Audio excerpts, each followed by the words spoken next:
So like I said, we're in a 10-week series looking at the entire Bible story. And the idea is that we look at it noticing the way that everything connects together, that it's not just a set of individual stories, although we can look at each individual part of the Bible, and we often do just look at this or that section at any given time, that when we take a step back, we can see that it's all connected, that it's all telling one big story.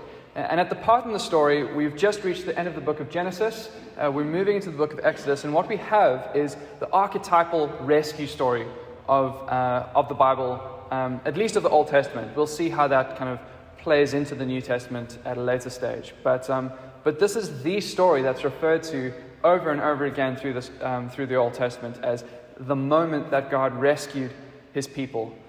So the first movement in the story that we're going to look at this morning is actually just tying up the end of Genesis and moving into the book of Exodus. And we're going to see that it's a move from Canaan to Egypt. So last week we spent some time thinking about the covenant that was made with Abraham and his descendants. If you missed that, you can find it on our YouTube channel. But the thing to know for today is that God promised Abraham descendants. He promised him the land of Canaan, that his descendants would inherit that land. And he promised that he would bless Abraham, and that Abraham would be a conduit of blessing for the rest of the nations, that all the rest of the nations would be blessed by God through Abraham and his family. We saw that promise was then passed on to Isaac, his son, and then it's passed on to Isaac's son, Jacob. And one of Jacob's sons, he has 12 of them, but one of them that we're going to just spend a moment thinking about is Joseph. Joseph has dreams that his family will bow down to him. He wants them to bow down to him, he literally has dreams that that's what's going to happen. And like an idiot, he goes and tells them about it and says, "Hey guys, you'll never guess what I dreamed. Look, it's going to happen." It's worth just pausing and thinking about that context. When people shared their dreams with you, it wasn't like, "Oh, I had a funny dream last night. You should hear about it," and then you have a laugh about it together and think, "Ah, that's never going to happen." It was a way of hearing from perhaps the gods what the future might hold and what things might look like going forward, or there was usually some significance they attributed to it. And that's definitely the story going forward in Joseph. But at that point, they're kind of like, "Seriously? You're this little pipsqueak. You really think we're going to bow down to you?" So his brothers get quite cheesed off with him and they actually sell him into slavery at one point. Long story short, that lands him up in Egypt. And when some other people are dreaming some dreams, Joseph is now there positioned to interpret them for these people. With God to help him, he can tell these people what their dreams meant and what their future would hold as a result of it. And one of those people was Pharaoh. So that lands him in a pretty higher position. What Pharaoh dreamt and what Joseph explained that Pharaoh's dream meant was that there would be 7 years of famine, but before that there would be 7 years of abundance.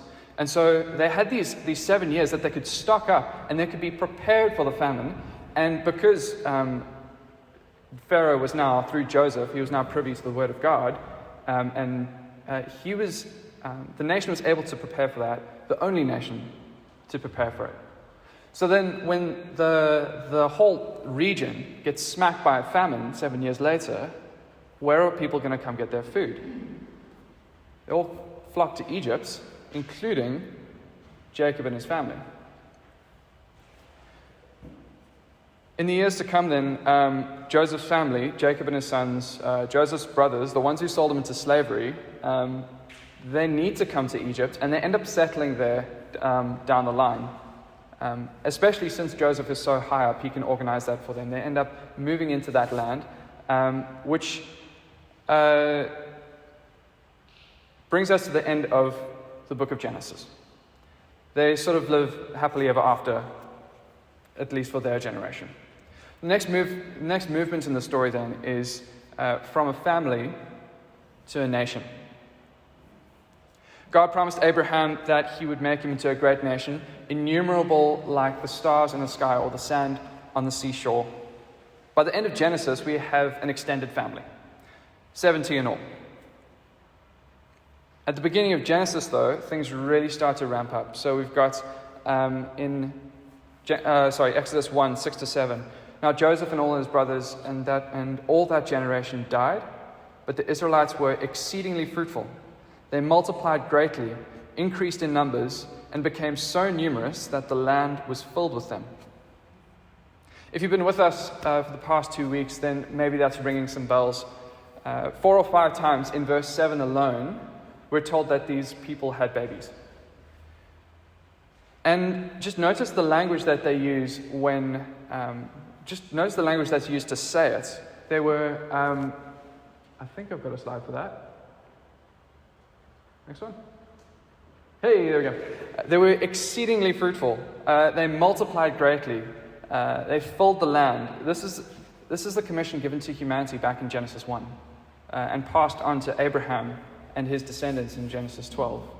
This fruitful and multiply language we've seen come up again and again and again. It's all still part of the same story. The creation themes don't actually end there in the book of Exodus. Later in the narrative, God reveals his covenant name to his people for the first time. Yahweh, I am who I am, which actually grammatically would be more like Ehyeh, which is how we'd say it in the first person. This is unnecessary details, but maybe somebody will find it interesting.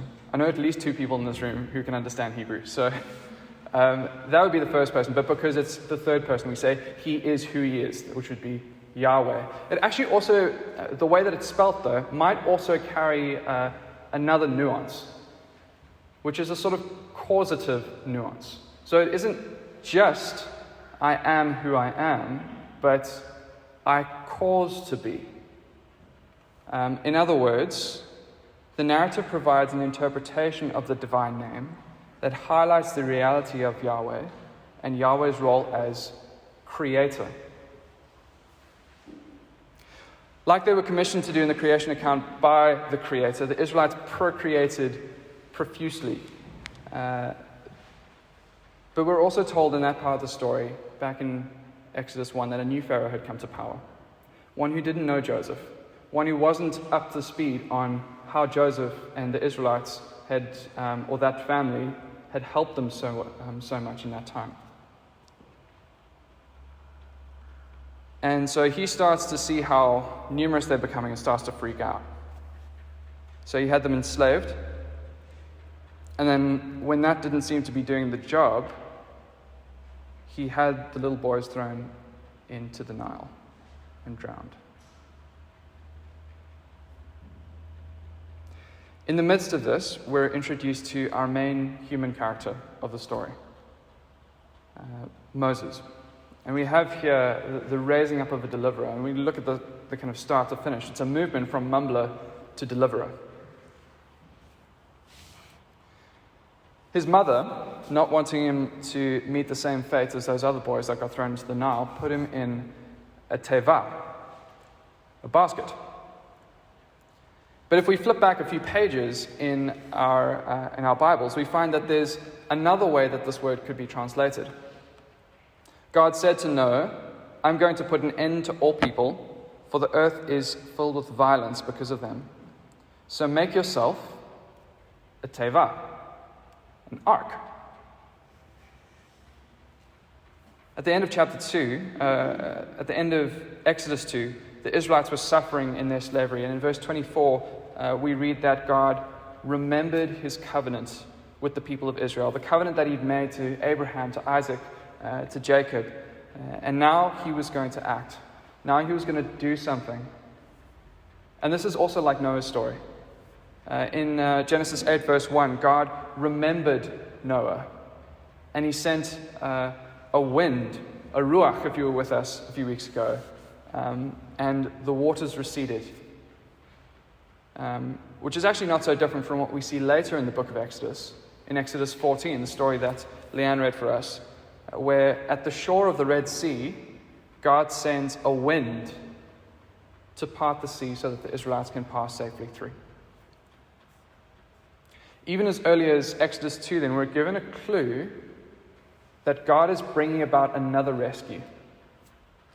That God is bringing about another new creation, and leading the way is a guy rescued from chaotic waters in a teva. So in chapter 3, God calls Moses. And to be honest, I think we're meant to be a little bit underwhelmed. Maybe we were expecting somebody who has it all together. Some charismatic leader who's able to rally the Israelite forces and to lead them into battle and to overthrow the Egyptians. And it's all going to be incredible. And, well, maybe after last week we kind of adjusted our expectations and we're not expecting somebody who's all put together. Often that's the way that God works. Either way, we have somebody who can't quite finish a sentence, who's got a stutter. And God has to spend the entire chapter convincing Moses to take the job. But that doesn't matter. It doesn't matter how charismatic or persuasive or outspoken Moses is. In 3 verse 12, God says, I will be with you. It's God who's the one who's going to bring it all about. It's God who's going to bring his people out of Egypt. It's God who's going to lead the way. It's God who promises that he is going to be with them. A lot like we saw in Psalm 46. Yahweh of armies, the Lord of hosts, is with us. The God of Jacob is our fortress. Moses essentially is just the go-between. He's a prophet. He's God's mouthpiece. Oops. Oh dear. He's God's mouthpiece. He speaks on behalf of God. And actually, because he had a stutter, he needs Aaron to speak on his behalf most of the time. And so the way that the rest of the story or at least the next segment of the story plays out, it seems to be a game of God told Moses to tell me, to tell you, that if you don't let my people go, then something really bad is going to happen. And Pharaoh is like, well, you can tell Moses to tell God that I don't even know this God, so... And, well, it's a little bit of back and forth on that for a little while. Anyway, after a lot of convincing, Moses does take the job, and he does play a role in leading the Israelites from slavery to freedom, which is the next little bit of the story that we're going to look at. This is mainly what we see in chapters 4 to 14. Chapters 4 to 14 are spent pushing Pharaoh to the point where he'd let the Israelites go. And God does this by sending 10 plagues. He did this to show the Egyptians who's in charge. He did this to show the other nations around who might have heard about this who was in charge. He did this to show his own people who was in charge. And he did this to take on the gods of Egypt, to show that it wasn't them in charge, it was him. Warning about the final plague that was still to come, God says in Exodus 12 verse 12, I will cross over the land of Egypt on that night and strike every firstborn male in the land of Egypt, both people and animals. I am Yahweh. I will execute judgments against all the gods of Egypt. It's worth just pausing to think about that for a moment. People in the ancient Near East were all pretty much polytheists. They believed in multiple gods. Usually the gods were sort of mixed in with the forces of nature. So you had a sun god who was generally pretty important. You had gods in charge of fertility and crop growth and rain and storms and all those sorts of things, each with their job to do to keep the cosmos running. Not that they got along with each other, they were often fighting, and that was how they explained why they had a drought one year and they had lots of rain the other.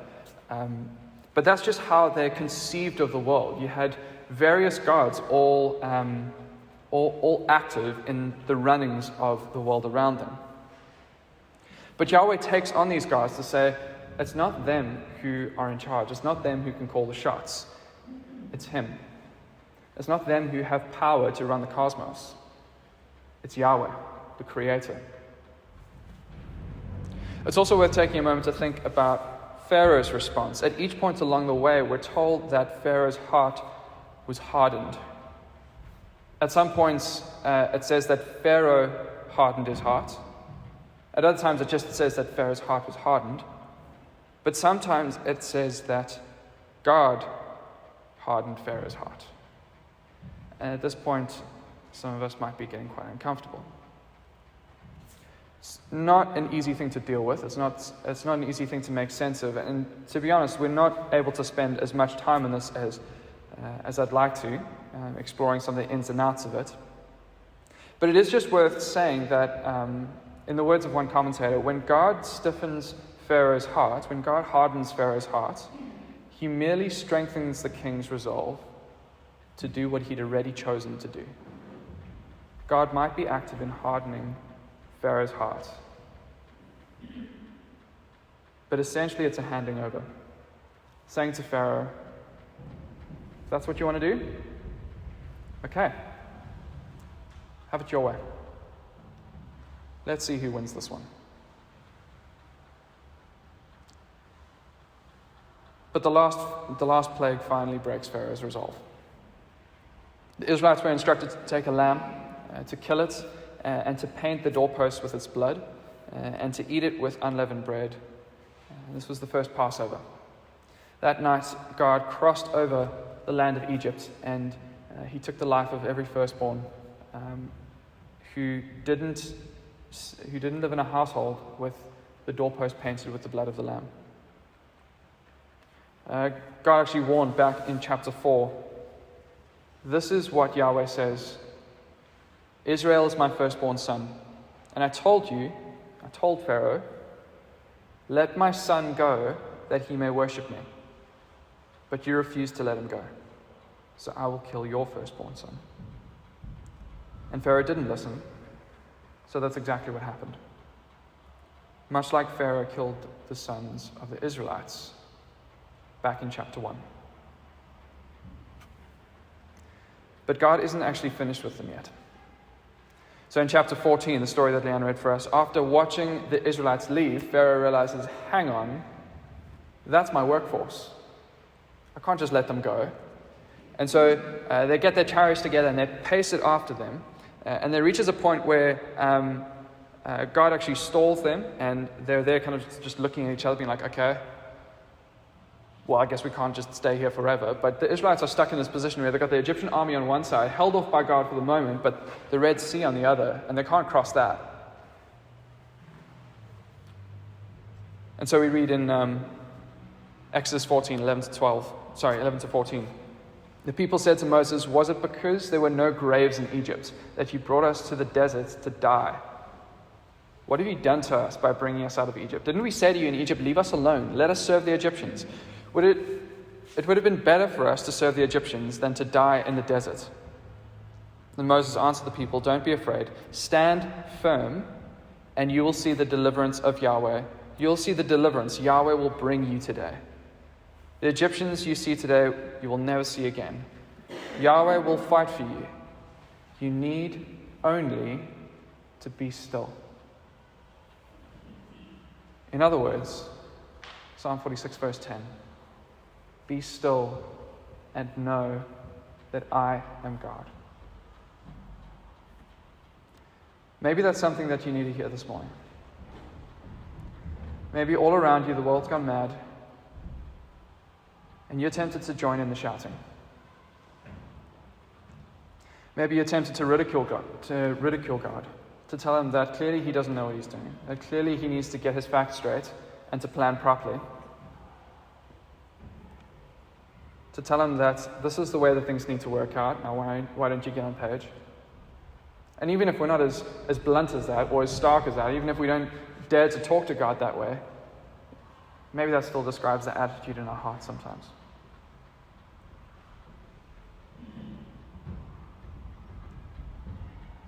We saw it in Genesis with the desires of our heart, in the story of Abraham and the plans that we make to try to realize them. And we see it here in the face of chaos, with nature and with nations in uproar. But through the noise of it all, just as we hear in the words of the psalm, through the noise of it all, just as we hear the words of the psalmist, just be quiet. Just stop. I will be exalted in the nations. I will be exalted in the land. The Israelites see this firsthand. God sends a strong wind to part the seas, and they cross safely through. And when the Egyptian army chases after them, the wind dies down and they get crashed by the sea. And the army is washed away. God's people are saved. They're free.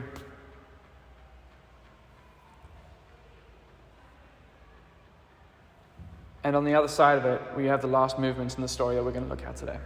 The movement from rejoicing to grumbling. The story of chapter 14 is sung about in chapter 15. They rejoice at the victory that God has won, at the salvation that has been brought, of the rescue that they have just witnessed and just been a part of.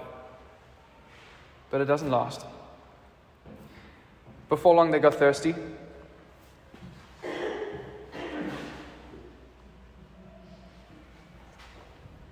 Actually, good point. Before long, they got thirsty and they grumbled against Moses. So God provided them with water. And a little while later, they got hungry. So they started grumbling again. If only we had died by the Lord's hand in the land of Egypt, when we sat by pots of meat and ate all the bread we wanted. Instead, you brought us into the wilderness to make this whole assembly die of hunger. God provides, but they don't seem to learn the lesson. As it turns out, the Israelites can be pretty stiff-necked and hard-hearted themselves. Again and again, they show that they and Pharaoh are actually not so different after all. At the core of it, there's the same root problem. Maybe all around you the world has gone mad and you're tempted to join in the groaning. Maybe you're tempted to complain to, or perhaps about God, to tell him that clearly he doesn't know what he's doing because I don't have what I want. Because I don't have what I need.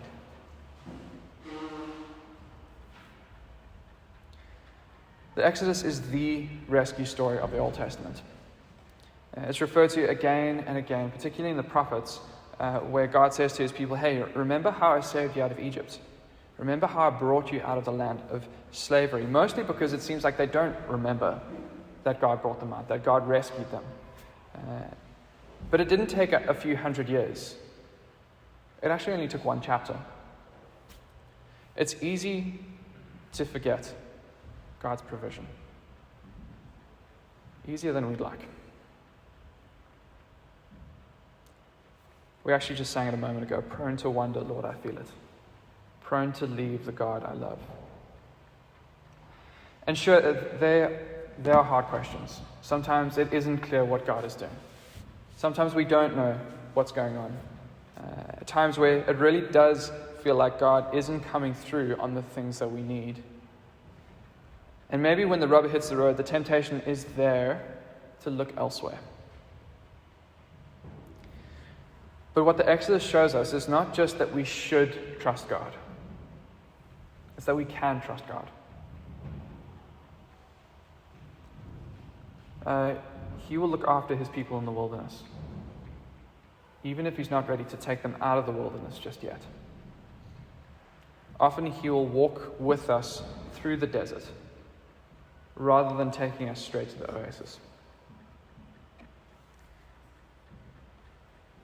We're going to end our time in just a minute by singing. But before we do, I think it would just be worth taking a moment to think about these words from our last song. And maybe you just want to take a moment of quiet. Maybe you want to bow your head and just let these words soak in. Just reflect on these words. Whatever may pass and whatever lies before me, let me be singing when the evening comes. The same God who is able to deliver his people is able to provide. And as we wait in the wilderness, let's not stop trusting him. and let's not stop singing his praises.